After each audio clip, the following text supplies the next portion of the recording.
Hello nurses, in this video we're gonna solve applied physiology latest previous question paper of 6th Jan 2026. Also this gonna be revision class for applied physiology where I'm gonna explain each question answers of this question paper with handwritten notes in a simple language. So without delay, let's start the video. So before that, don't forget to share and subscribe my YouTube channel and also watch applied anatomy, physiology, psychology and sociology predicted question papers for upcoming June 2026 exam with a link in the description. And also my predicted questions will always occur at exam, as you can see the proof. This time also my predicted questions will 100% come in upcoming RGUHS exam. You can re-verify this by watching this video, and to know more details about my prediction questions, how they always come in exam, you can watch this video with the link in the description. So let's back to the video and solve this question paper. So our first question is, explain the mechanism of synaptic transmission and properties of synapses.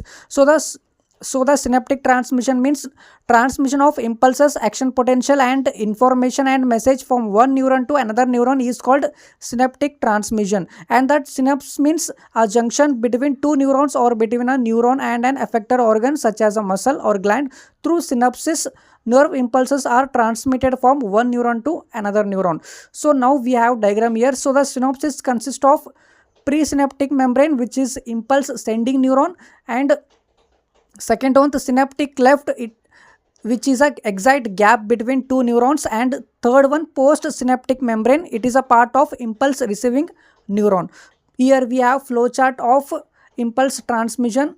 Always use flowchart and diagram more wherever needed, as this saves your time in exam, and also examiner can easily read this type of answers. And also don't forget to highlight important word in answers. This makes examiner easily read big point wise answers in less time. So in exam, always try to reduce the workload of examiner rather than impressing examiner by writing more pages and valuable content.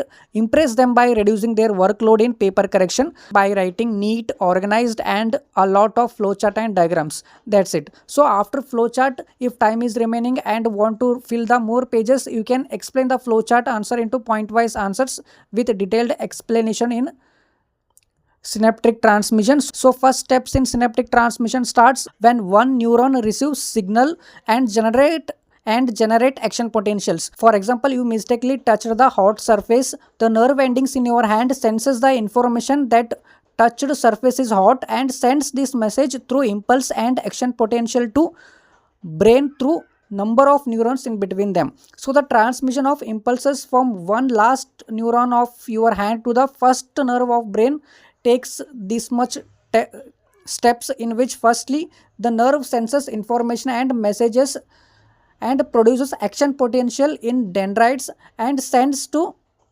axon terminal and synaptic knob of same neuron, which causes opening of calcium channels or gates in neuron, which allows calcium to move into inside nerve cells and synaptic knob. The arrived calcium in neuron stimulates synaptic vessels filled with neurotransmitter to burst out and release neurotransmitters like acetylcholine, dopamine, adrenaline, non-adrenaline, etc. into synaptic cleft.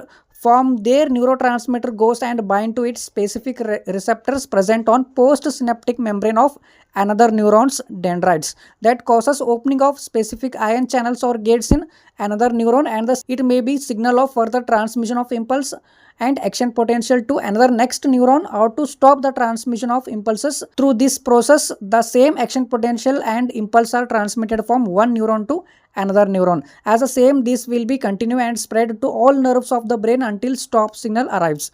If stop signal arrives, impulse transmission will be terminated and not continue to another neuron. To stop the impulse transmission, we need to remove and kill the neurotransmitters when they come in synaptic cleft by creating enzymes that will destroy the neurotransmitter. For example, acetylcholine is destroyed by acetylcholinesterase enzymes. So this is all about the first question, long essay. So now let's move to the second question, that is factors affecting coronary circulation. So coronary circulation is the blood flow to heart through which coronary arteries supply oxygenated and oxygenated and nutrition rich blood to the heart. So the factors influencing coronary circulation includes first one blood pressure. If more blood pressure, more blood circulation to heart will occur. Second one, increased heart rate, which causes reduction of diastolic time and reduces coronary circulation. That is, during fast heartbeat, the heart does not get enough time to relax completely and keeps on beating without reaching complete relaxation phase, that is diastolic phase. Since coronary arteries receive most of their blood supply during diastolic, shortening of diastolic phase decreases coronary blood flow. Okay, so next third factor is myocardial compression. During systolic phase, contraction of the heart muscle compresses coronary arteries that reduces blood flow to heart. So only in diastolic phase the heart receives most of its blood supply. So the next factor is nervous factor like sympathetic nervous system activation increases coronary circulation, whereas a parasympathetic nervous system reduces coronary circulation. Next factor is metabolic and oxygen demand of the heart. So the oxygen demand of the heart increases the need of blood supply to heart, which increases coronary circulation. So these 2 points are related but not same. These are the chemical substances that are produced during increased heart activity or metabolism, like CO2, H plus ions, adenosine and potassium. These chemicals directly cause vasodilation of coronary arteries, leading to increased coronary circulation. Next factor is disease. If there is any disease in coronary arteries like atherosclerosis, where there will be plaque or clot formation inside coronary artery that causes blockage in coronary circulation, reducing blood supply to heart. So now next question, that is mechanism of muscle contraction,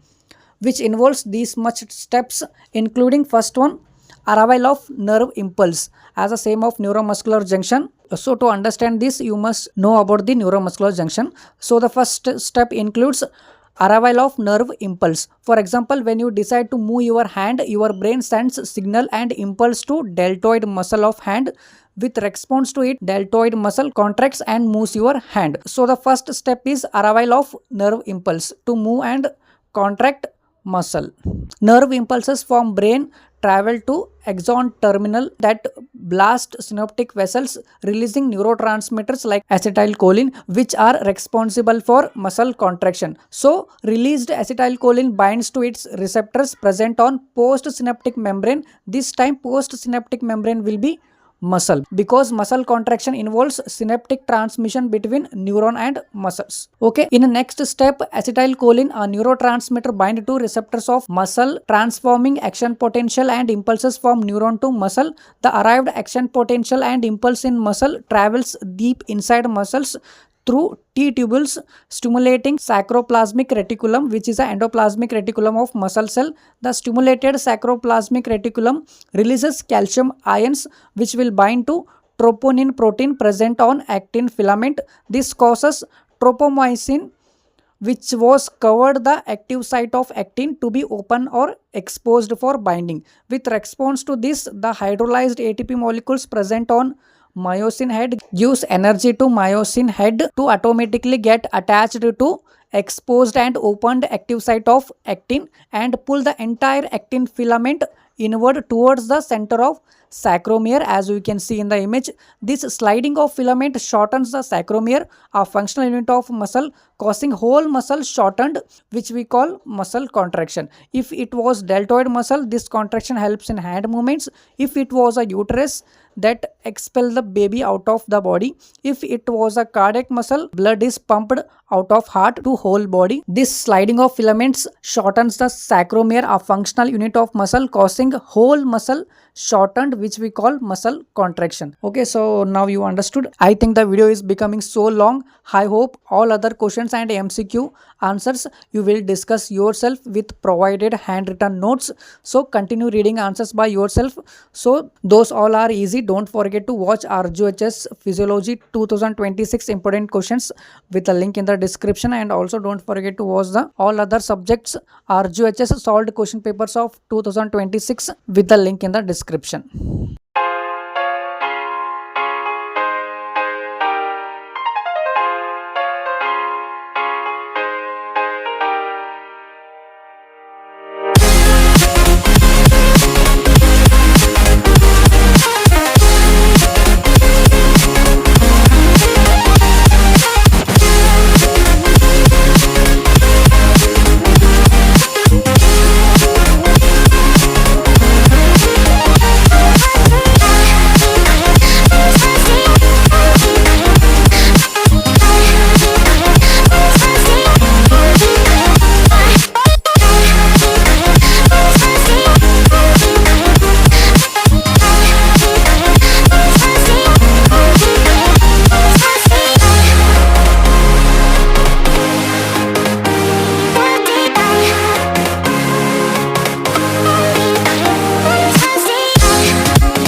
So in next video we will also be discussing some other question papers, and to get all previous year question papers of RGUHS Applied Anatomy, you can click the link in the description to get all subjects including anatomy, physiology, sociology, psychology, important questions. Click the link in the description. And to get predicted question papers of all the subjects including anatomy, physiology, sociology, psychology for June 2026 upcoming exam, you can click the link in the description. Okay, so this is all about the solved question papers. As you can see, this is how you need to write your answers in an RGUHS exams. So there is also a paper presentation and things to be considered before writing RGUHS exam. I was made a separate video for that, in which I have clearly discussed about the how to write answers in a question paper, how to organize your answers, and all of the things that should be considered before writing RGUHS exam. I have discussed in that video, so you can click the link in the description to watch that video. So this is all about the solved question paper. So in next video we're gonna solve all other question papers of applied anatomy and applied physiology. And also share this YouTube channel with your friends so that everyone can pass in their exam and everyone can get good marks in their exams. So please share and subscribe my YouTube channel. Thanks for watching.